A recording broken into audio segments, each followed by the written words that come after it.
Okay guys, here's the Mini Air. I was actually going to fly it today and give you guys a little video of its maiden voyage, its maiden flight, but I broke the controller, so we're just going to take a look at it right now. I can unbox it for you. It's been unboxed, but I put it back in because I broke it. Basically it comes like this. You got the controller in there, you got your stand slash charger, and everything's taped down nice.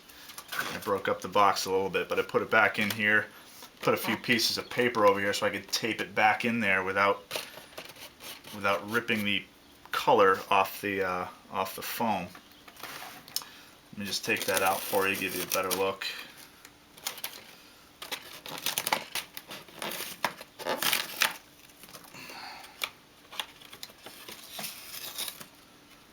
Okay, there's the plane with no landing gear on it just yet.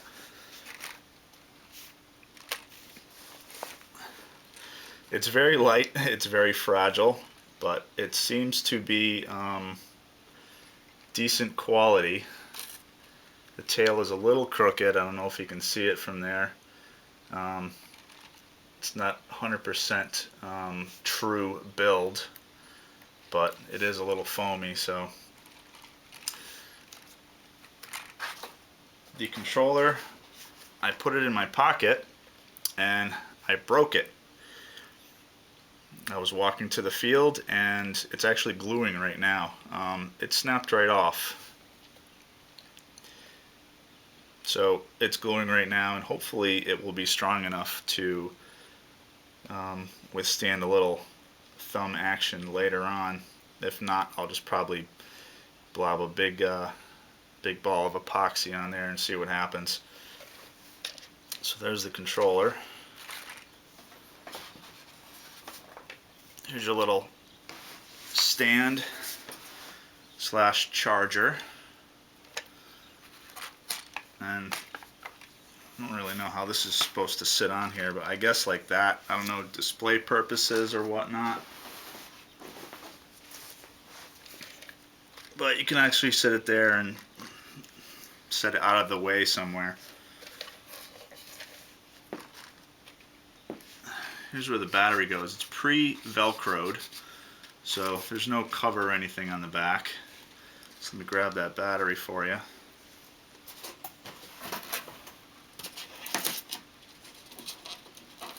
I actually bought another one because they're only, I think they were $3 or $6. I'm not exactly sure. But the one that comes with the kit is velcroed already. I put a piece of velcro on the second one because it didn't come with it. Double-sided sticky velcro. That would be a cat in the way. And basically, when you get the kit, you slide this in there. This velcro is a little thicker than the last one, so it's a little hard to get in there. But you just slide it in with the name goes up, so you don't. If you have bad eyesight, you'll know which way it goes because that plug is really small. So what we do is just slide it in there, and when it goes green, that means it's good. I think the directions say when it goes from red to green, but I never saw a red one. It was just off. Then when it was green, you know, a couple hours later, it came. The green light came on, so I'm assuming it's fully charged. I did test it; it works okay. So then you just pull it out. Try not to overcharge them, like anything. Oh, it's sticking to the rug now. So that's the stand, and those are the batteries. It's very small. And again, when you put it in here, just by the first one, you can see that the velcro goes on that side, and it's basically set up already to, and it's not twisted or anything, so you know which way it goes in. The pins are actually slightly towards one side than the other. You can barely see it, but but you'll figure it out. And the Velcro, it just Velcros right in there. I don't want to turn on the transmitter because I don't want to move this stick right now. So that's going to stay right there. The control surfaces work fine. It seems to be pretty balanced. And let me show you the landing gear. I'll put this back on here. I really don't know how that's supposed to fit on there. Maybe like that. That balance is fine. It does come with an extra prop. Not really sure how it comes off. Maybe once it's broken, you can figure it out. I think it's just it pushes right on there.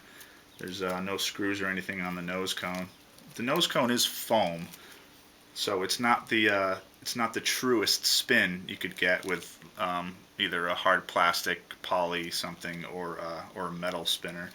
Of course, it's a tiny foam plane, so the foam nose cone is going to do just fine for now. The landing gear, it's a little problem I had with these. Basically, it's just the pinch and push. You squeeze it a little bit and then nuzzle it right up in there. But what happens is you go all the way up to the top.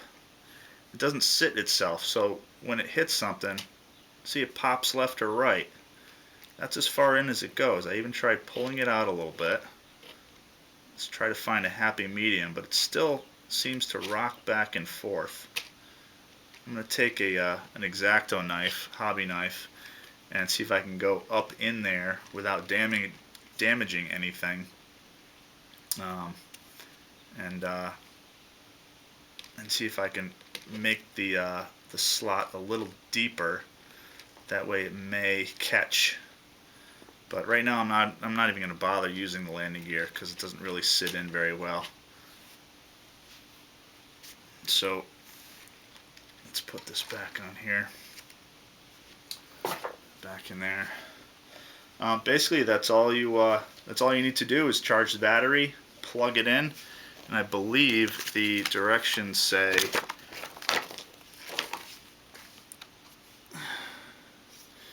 where is it? Charging the battery. Install the battery after it's charged, of course, and then turn on your transmitter. It doesn't tell you this, but make sure the throttle is all the way down, or else it'll sit there and beep at you all day. So throttle down, install the battery, and then turn on the transmitter. It'll flash a couple times, and then it'll stay green, I believe. No flashing, no noise. It'll just stay green. On the bottom of the where the battery is, you'll see a little green light in there. And of course, the light on the transmitter will stay green, like that. And it even gives you 4 batteries to put in the bottom here. Those are actually, I don't know if it does. Let me check on that. I think these are my batteries. So basically you just need 4 AA batteries, and that acts as your charging station. It only takes 2 hours, so it's great. I do recommend buying 1 more of these. It's very cheap. It's either $3 or $6, something like that. That way you don't have to wait the 2 hours for it to charge again. You got 2 ready to go. Okay guys, there you have the unboxing of the Advanced Mini Air 2.4 GHz Extra 300. Hopefully you found it informative, and I'm hoping to get this out into the field and fly it for you guys, and maybe we'll have some videos up on YouTube. Again, thanks for watching guys, and please subscribe to my channel to see more fun and informative RC videos.